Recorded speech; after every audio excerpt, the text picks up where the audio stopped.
Di episode sebelumnya, rombongan kelas Sakura nampak akan mendatangi markas skill untuk membantu Anzai menyelamatkan sahabatnya.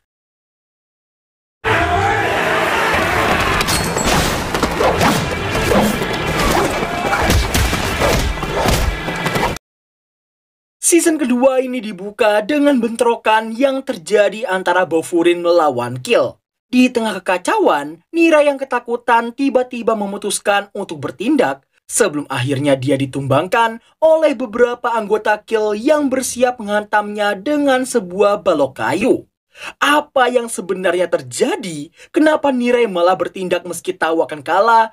Dan bagaimana bisa Bofurine sampai terdesak seperti itu? Tenang aja, karena Windbreaker season kedua baru aja dimulai. Scene mundur ke beberapa saat yang lalu. Nampak Sakura dan kawan-kawan yang OTW ke markas Kill yang dikenal sebagai geng skala kecil tanpa ada siapapun yang tahu apa filosofi ataupun latar belakang terbentuknya grup itu. Apa yang diketahui oleh publik hanyalah geng itu seringkali diselimuti rumor berbau kejahatan. 俺は長門ってやつを連れ帰れればいい。それを邪魔するやつは全員ぶっ飛ばすだけだ。 Setibanya mereka di sebuah dermaga terbengkalai, nampak lambang geng Kill yang terpampang jelas di pintu utamanya. Melihat pintu yang dirantai seperti itu, awalnya mereka menduga geng Kill sedang gak ada di sana. Namun dengan kesabaran setipis tisu, Sugishita langsung menghancurkan rantai gembok itu dalam hitungan detik.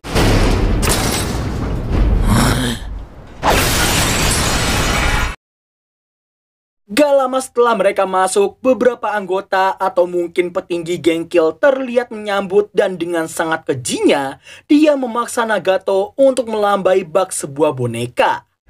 Oiってそいつをよこせ。やだよ。 Tidak hanya melakukan banyak kejahatan, tapi bahkan Nagato yang udah gak berdaya tak akan dibiarkan keluar dari geng sebelum dia memenuhi semua kuotanya. Sakura yang mulai emosi pun terus memperingatinya untuk segera menyerahkan Nagato. お前ぶっ飛ばしてから連れてく。やだ、怖い。 Melihat Bofurine yang datang beramai-ramai, hal itu dijadikan alasan oleh si NPC banyak omong untuk melawan jumlah dengan jumlah juga. Dan jumlah geng Kill yang muncul sama sekali nggak mencerminkan sebuah geng berskala kecil seperti informasi yang ada. Dilihat dari perlengkapan mereka, sejak awal Kill sepertinya sudah berencana mengkeroyok si Anzai yang disuruh buat datang seorang diri. Meski awalnya semangat mereka sempat down, namun berkat Sakura, Sugiura, Mitsuki, Suo, dan juga Sugishita, semangat Bofurine yang lain pun akhirnya kembali. お前ら下がってていいぞ。俺一人で十分だ。お前らこぼれ玉でも拾っとけ。 Ucapan Sakura yang mencairkan ketegangan hati membuat para Bofurine semakin bersemangat dan merasa mereka cuma tinggal menghajar jumlah dengan kekuatan. Melihat hal itu, si NPC banyak omong memerintahkan seluruh anggotanya untuk segera menghajar Bofurine sekuat tenaga.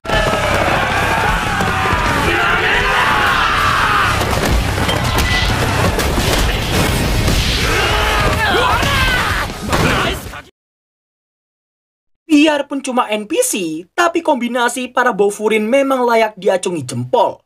Bahkan, para pentolan kelas 1 Bofurine juga menunjukkan kebolehan mereka menghadapi serbuan Kill yang cuma menang jumlah doang.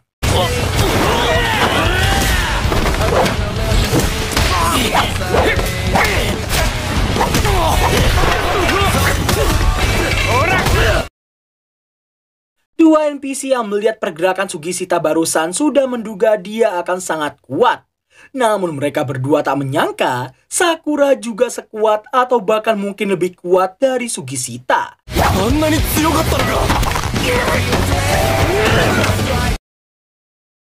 Apa yang sedang terjadi rupanya digunakan oleh para petinggi Kill untuk memperhatikan kekuatan tempur Sakura dan kawan-kawan. Di antara mereka, 5 di antaranya sudah seperti pilar penopang. Gak lama kemudian, Sakura mengajak Anzai untuk segera ke tempatnya Nagato. Para Bofurine yang melihat hal itu pun langsung membukakan jalan untuk mereka berdua.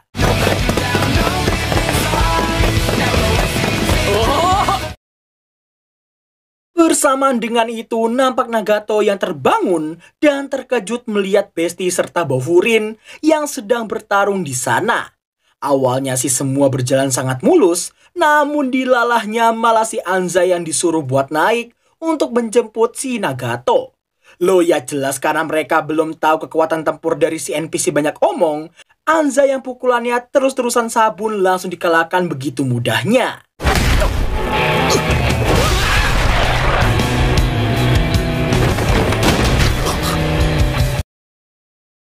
Belum sempat menolong si Anzai, tiba-tiba salah satu petinggi kill menyerang, yang artinya Sakura harus menghadapinya terlebih dahulu. Gak cuma Sakura, 4 pilar lainnya juga harus menghadapi petinggi kill di tengah gempuran yang belum ada habisnya.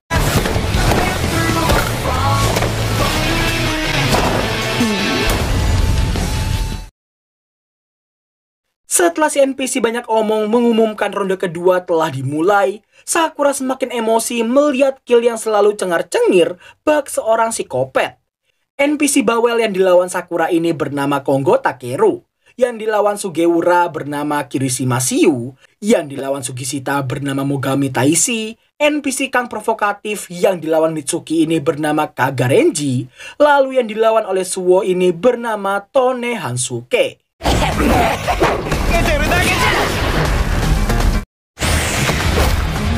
拳でも狂気でも一発は一発。体が大きい割に動けますね。頑丈そうですし。くねくねよろよろと女みてえなやつだな。しなやかって言ってよ。悪かったな、お嬢ちゃん。ずいぶん余裕だな。こうした方が力が出るんだよ。 Melawan jumlah yang sangat banyak tentu membuat Bofurine perlahan mengalami kelelahan. Alhasil, Kurita yang lengah nampak diselamatkan oleh Tsukasa hingga sebuah pukulan telak mengenainya. Sakura yang ingin membantu langsung dihadang oleh Kongo di saat itu juga.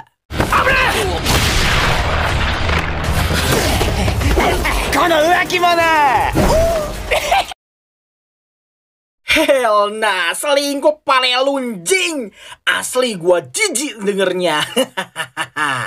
Sakura yang termakan emosi jadi tak menyadari sekitarnya hingga akhirnya dia terkena serangan dari belakang.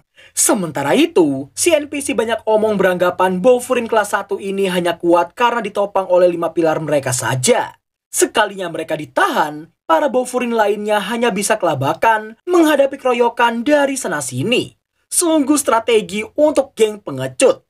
Dirinya bahkan mengatai Anzai yang malah membawa anak-anak ayam bodoh seperti mereka. Piu piu piu piu piu. Hiyoko dake tsurete kuru obaka yaro datta wa. Nah, Shin kemudian menampilkan apa yang kita lihat di awal tadi, di mana Nirei yang tak ingin terus bercosplay layaknya seorang dontol, pada akhirnya dia memutuskan untuk membantu meski tahu itu akan sangat sia-sia.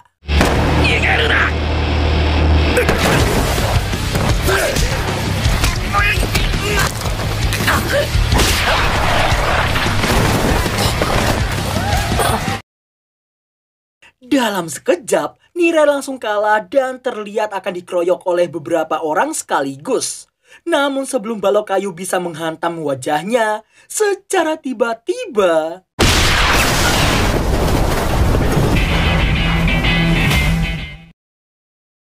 Kajiren joins the team. Sungguh sebuah keberuntungan. Kajiren, Enomoto, dan Kusumi datang tepat waktu dan langsung membalikan situasi yang ada. Terkhususnya untuk Kajiren, para kill yang pernah mendengar desas-desus soal Kajiren yang akan menggila sekalinya dia memanas, hal itu membuat mereka semua ciut dalam seketika.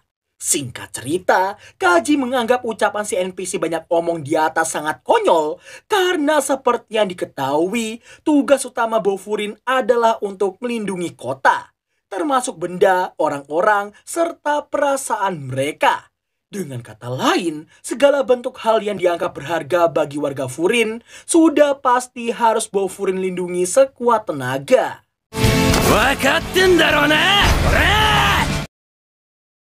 Berkat intimidasi Kaji barusan, awalnya anggota Kill mau mundur dan tak ingin macam-macam dengannya. Namun, karena ancaman akan bernasib sama seperti Nagato, alhasil mereka semua terpaksa maju untuk menghadapi Kaji dan kawan-kawan. Hingga akhirnya...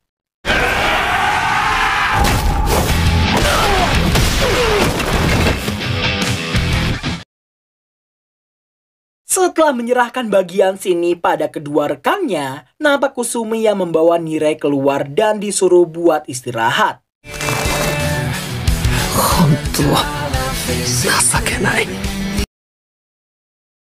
Kembali ke dalam, nampak Enomoto yang menyemangati para juniornya untuk fokus menghadapi lawan di hadapan mereka saja. Sedangkan dirinya dan Kusumi akan mengurus sisanya.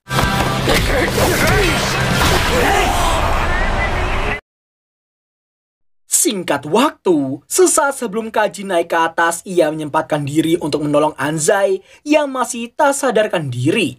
Gak cuma itu aja, Sakura berusaha mencegah Kaji untuk naik karena dirinya ingin menghajar si NPC banyak omong di atas dengan tangannya sendiri. Setelah pradumekanikan Sakura terhenti sementara, Kaji mengatai Sakura yang tidak paham situasi saat ini. Konggo yang gak sabaran pun berniat langsung menerjang Kaji di saat itu juga. Usai menyuruh Konggo untuk diam dulu, Kaji melanjutkan ucapannya tadi. Mengetahui Sakura yang cuma fokus untuk menghajar si NPC banyak omong di atas, seketika itu pula Kaji langsung menghajar dan membentaknya yang tidak sadar bahwa gara-gara hal itulah Sakura jadi teralihkan dan kesulitan mengurus kroco macam si Konggo. Selain itu, gara-gara hal itu juga Sakura jadi gak bisa membantu teman-temannya yang lain.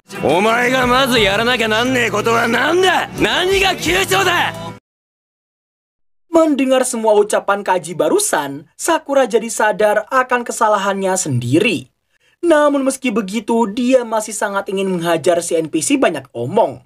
Kaji yang memahami perasaannya itu pun berniat menggantikan peran itu untuknya.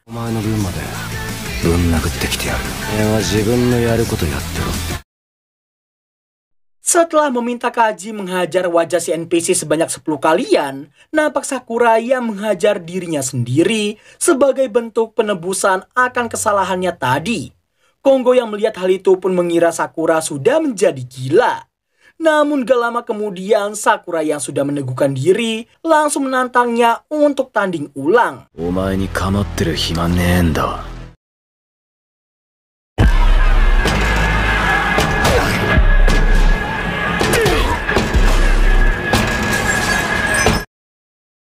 Di tengah sengitnya pertempuran Bofurine Junior melawan geng Kill, nampak si pemimpin Kill yang bernama Natori yang langsung memprovokasi Kaji dengan mengatakan mereka itu dasarnya sama. Menggunakan kekerasan agar anak buah mereka bisa patuh pada perintah yang diberikan. Meski dirasa sama, namun Natori yang merasa paling berkuasa sangat membencinya karena Kaji dan juga Bofurine yang berlaga jadi pembela kebenaran. Apa yang dilakukan mereka sebenarnya gak jauh beda dari gengnya ini. Setelah terus menghina Bofurine, Kaji yang muak pun akhirnya menyuruhnya untuk menutup mulutnya.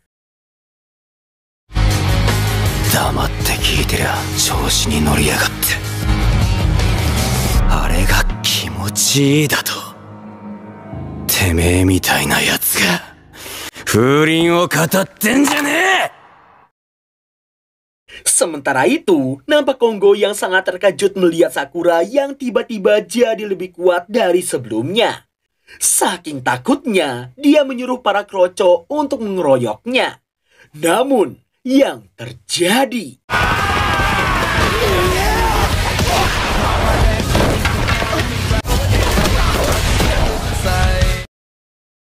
Dalam waktu singkat, Sakura berhasil menumbangkan semuanya begitu mudah. Melihat semua itu, jelas Konggo jadi semakin gemetaran dibuatnya.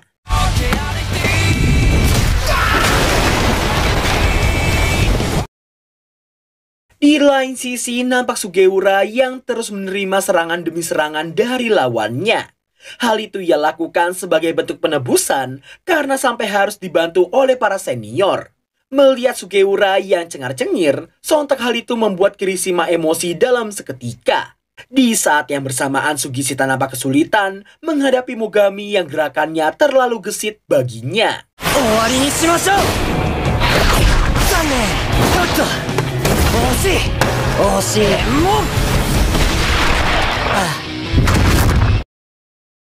Blood berpikir dia adalah seorang Tomiyama Choji Daok.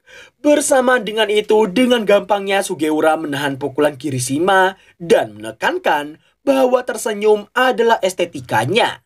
Di posisi Sugishita sendiri, dia nampak berhasil menangkap kaki lawannya dan langsung dibantingnya dengan sangat keras. Dirinya pun emosi karena Mogami yang sama seperti Sakura yang mengandalkan ukuran dan juga kelincahannya sehingga membuatnya kerepotan untuk mengenainya.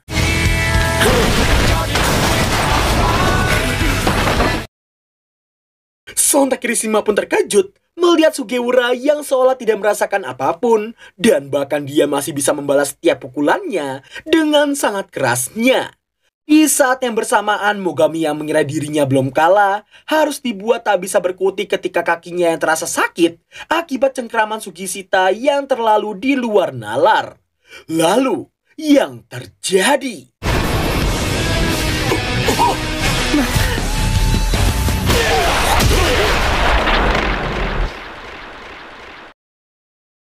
Selesai dengan dua pergelutan tadi, napak scene yang berpindah ke adu mekanik Mitsuki melawan Kaga. Kaga yang merasa lebih kuat pun terus meremehkan dan merendahkan Mitsuki yang terlalu gemulai baginya.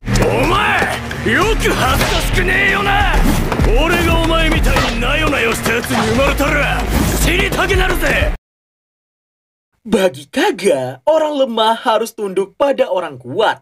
Sembari terus mengoceh, kaki Mitsuki nampak ditahan olehnya agar serangannya bisa mengenainya.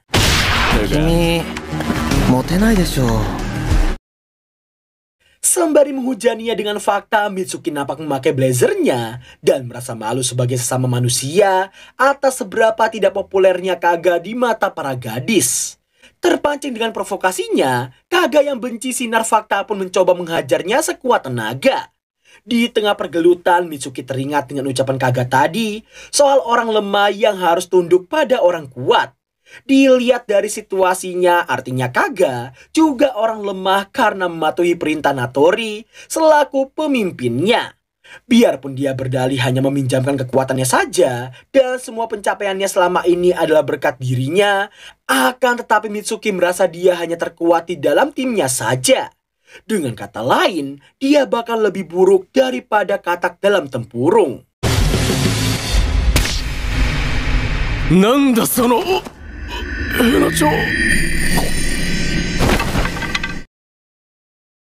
Nah loh, apa yang sebenarnya Mitsuki lakukan barusan, Daok? Sebaiknya jangan diberitahu. Setumbangnya Kaga dalam kondisi setengah mati rasa, Mitsuki menyuruhnya untuk berhenti menyombongkan sesuatu yang sudah ada sejak lahir. Dengan begitu ia yakin dia akan bisa lebih populer di kalangan gadis.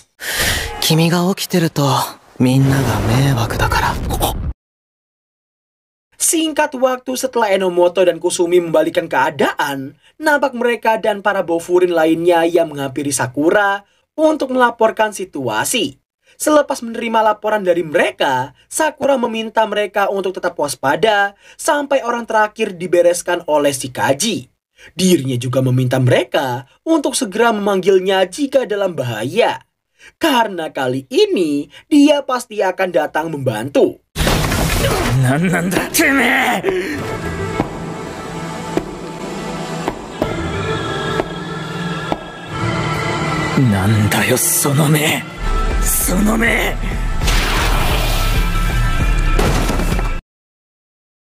Melihat ekspresi Suo barusan, sesaat Sakura hanya bisa diam mematung sebelum akhirnya dia menghentikannya yang hendak menghajar lawannya meski sudah tidak sadarkan diri.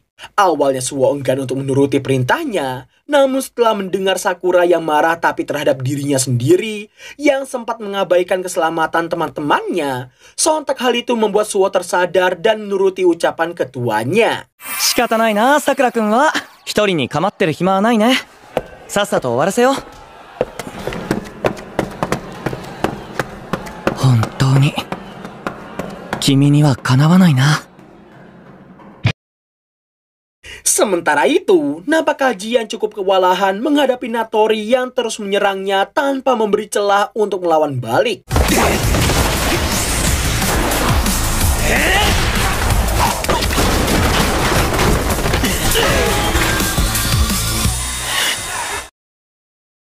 Melihat wajah Kaji yang menyeramkan, Natori jadi makin bersemangat untuk merekrutnya. Dirinya merasa potensi Kaji akan jauh lebih tinggi jika bersamanya. Ia juga merasa Kaji sama sekali nggak cocok menjadi seorang pahlawan. Mendengar Natori yang menyebutnya sebagai hewan buas, Kaji pun membenarkannya dan menceritakan bahwa semasa SD dulu dirinya seringkali dibully oleh beberapa orang, namun tiba-tiba aja amarahnya mengambil alih dan kepalanya langsung kosong seketika. Begitu ia tersadar, dirinya tidak bisa ingat apapun dan hanya mendapati para pembuli yang sudah terkapar. 頭が真っ白になって気がつくと周りに人が倒れてた。 Fix kasih, ini si Kaji bocil tantrum cuy. Mendengar semua itu, Natori jadi makin bersemangat. Tapi tidak bagi Kaji yang merasa semua itu benar-benar sangat mengerikan.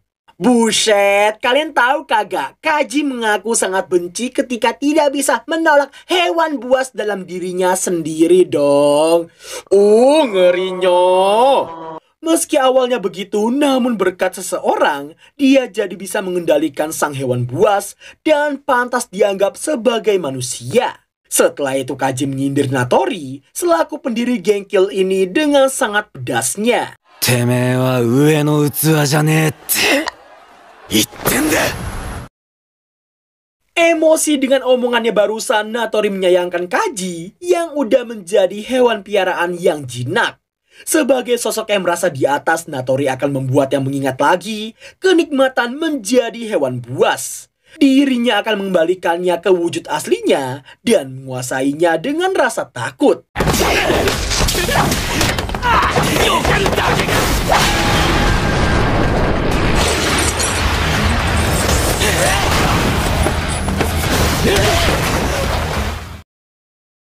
Setelah berhasil menjatuhkan Kaji, Natori mewajarkan betapa lemahnya dia pasca taringnya tercabut. Tak menyia-nyiakan kesempatan, Natori terus menyerangnya sembari terus menghina orang-orang yang telah merubah hewan buas sepertinya menjadi hewan piaraan seperti itu. Muak dengan ucapannya, Kaji langsung melakukan counter attack yang membuat pentungan besinya jadi penyok sekali tendang. Melihat ekspresinya, Natori jadi makin bersemangat dan merasa wajah tantrum itulah yang cocok untuknya.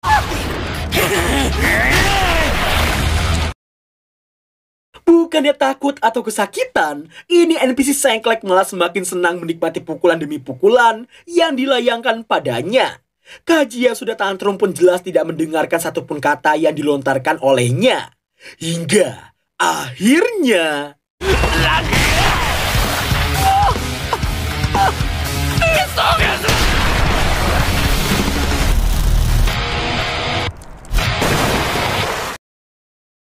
Sesaat sebelum melayangkan pukulan ke-10, Kaji kembali sadar dan menyayangkan janjinya pada Sakura yang belum terpenuhi.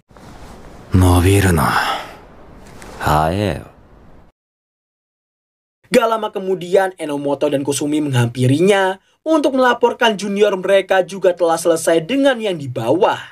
Kaji yang kurang peka dengan situasi pun diminta oleh kedua rekannya untuk menjawab semangat membara dari para junior mereka.